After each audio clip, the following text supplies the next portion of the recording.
Let's describe the diaphragm now. And the diaphragm, you're familiar with it. Remember that muscle located in the anterior or the ventral cavity that divides the thoracic cavity from the abdominal pelvic cavity? Got it? That muscle is deep.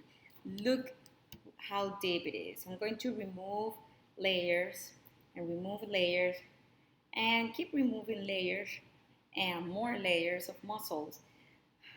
This guy is naked now. So we can see this muscle is the diaphragm, located right in there, dividing up here the thoracic, down here the abdominal pelvic cavity.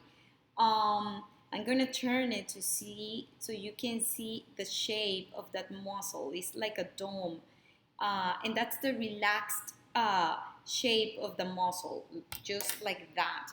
Okay, so it's convex superiorly and concave inferiorly. That muscle originates at the internally in the internal surface of the inferior ribs, inferior 6 ribs, in the costal cartilages of the inferior ribs, all of the costal margin, some lumbar vertebrae, and from there that we cannot see, I'm going to move this guy out of the way to show you the next image. So from there, see that all of the fibers, okay, this is a transverse section, and you're seeing an inferior view of the diaphragm. So you are in the abdominal cavity and you're seeing the diaphragm like that. Okay, so in the other side, there's the thoracic cavity. Got it? So this is the xiphoid process. These are the lumbar vertebrae, and all of this is the margin, the costal margin, all the inferior borders of the ribs and costal cartilages. So the fibers of the diaphragm muscle, well, these are not. The fibers of the diaphragm muscle attach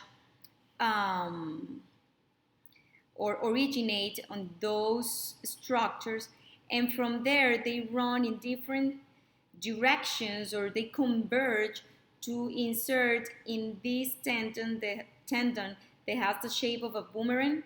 That is called the central tendon. And that's the insertion of the muscle. It doesn't insert in a bone, it inserts in a tendon, okay? A tendinous insertion. Now, on the diaphragm, see that we can see these holes. We have one hole in here, another one, and another one. How do we call holes in anatomy? Foramen. So the most posterior one, that one, is a hole for the aorta. And the aorta is the biggest artery that we have. It comes out from or exits from the heart, and look how posteriorly located it is. It's almost attached to the vertebral column. Then anterior to that, we have the foramen for the inferior vena cava, and the vena cava is a vein. It's a vein that goes, okay, stop. The aorta descends from the thoracic cavity, passes through the foramen of the aorta to go to the abdominal cavity. The vena cava is a vein, so it goes towards the heart. So this one ascends in the abdominal cavity, collecting blood from the inferior part of the body, passes through this opening through the foramen of the vena cava to get into the thoracic cavity and empty the blood into the heart.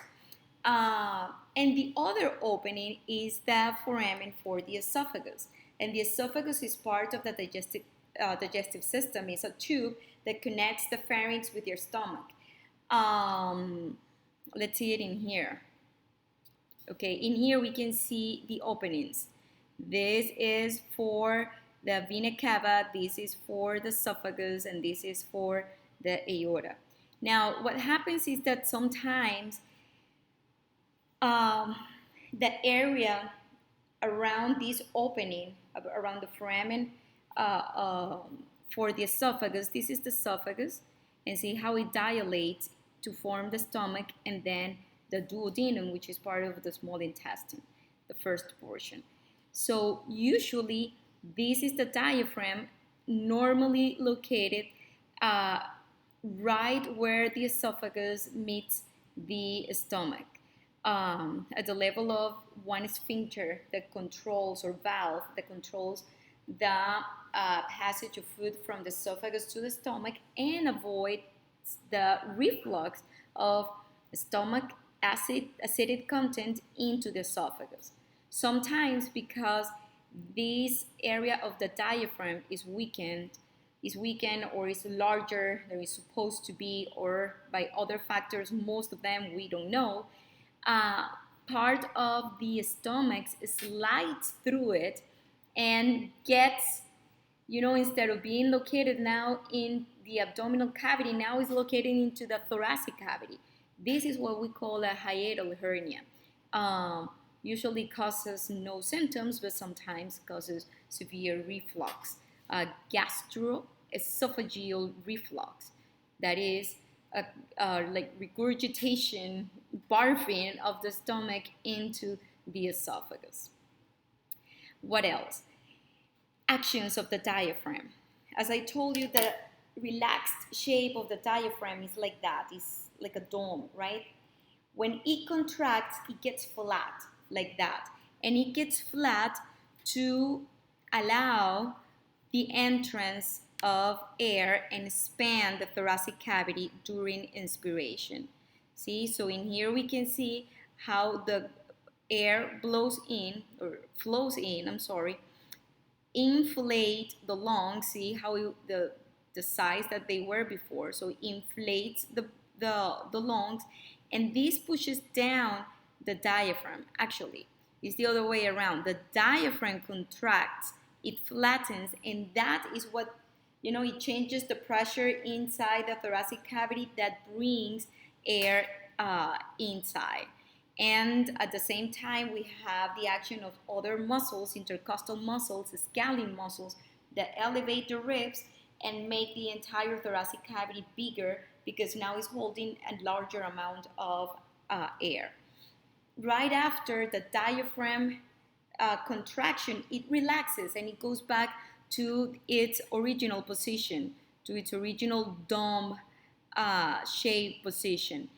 Just the action of this, the relaxation of the diaphragm, makes that or pushes the air out from the lungs into the trachea and the entire respiratory tract out to the environment.